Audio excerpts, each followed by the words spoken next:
While most normal people agree that Donald Trump's town hall on CNN Wednesday night was a complete disaster, both for Trump and, of course, the network, and I guess also the country itself, legal analysts have been looking at that performance on Wednesday evening through a different lens. And according to legal experts out there, attorneys, legal analysts, prosecutors, former FBI officials, they all agree that Donald Trump provided evidence against himself in multiple different investigations during that CNN town hall. So let's start with how Donald Trump screwed himself over in the Georgia investigation, shall we? Because at one point he said that because he believed the Georgia election was rigged, he said that he told Raffensperger, quote, "You owe me votes," because he says the election was rigged, which it was not. He told Raffensperger, the Secretary of State of Georgia, "You owe me votes." You're screwed. That statement alone, "you owe me votes." He also, by the way, denied that he ever told Raffensperger to go find the votes, even though that's literally on a call. Like we have the audio. Everybody's heard it. We've literally heard you say those words, and he lied to our faces and said, "I never said that." You can look up the audio. It's very easy to find. So he screwed himself over in Georgia by admitting that he told Raffensperger, "You owe me the votes." That proves, in my mind, intent. So you screwed yourself over in Georgia. What about the documents case, right? That's being investigated by Jack Smith. Well, when Donald Trump was asked by Caitlin Collins, "Have you ever showed those classified documents to anybody?" Trump answered, "Not really."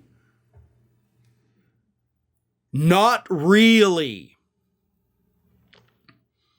Not really. Not really, by the way, is not, "No, I have not shown those documents to anybody." Because if Donald Trump did show those documents to another human being without a security clearance, then that is a whole new level of crimes. Crimes that, by the way, Donald Trump passed a bill while being president of the United States, or signed a bill increasing the penalty for individuals who share classified information with other people who do not have security clearances. So you just basically implicated yourself as breaking the very law that you signed while president. So, ouch, that's gotta hurt. But hey, it's not just the criminal investigations that Donald Trump implicated himself in. When Caitlin Collins asked him about the fact that you obviously have a lot of influence over your followers, referring to January 6th, Caitlin Collins said, quote, that they listen to you like no one else. And Donald Trump replied, "I agree with that." Uh-oh, because you're facing civil lawsuits saying that you are liable for what your supporters did that day. And here you are on the air on live national television saying you agree that you have unparalleled, unfettered influence over what these people do. And since you did tell them to fight like hell that day, you probably just lost those civil lawsuits as well. And of course, there's also his, election denial. Mike Pence can totally do these things, which he can't. So that's going to hurt you in the investigation to overturn the election results.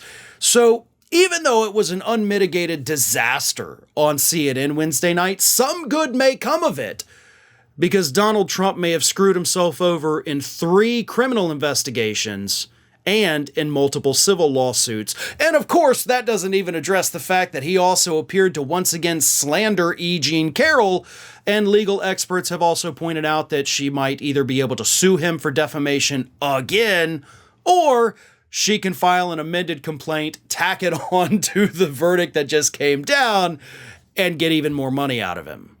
So, again, it was a disaster, but it's a disaster with a pretty significant silver lining. Ring of Fire has fresh content 7 days a week, so if you want to be reminded about it, don't forget to subscribe to the channel, hit the little bell to be notified every time a new video goes up.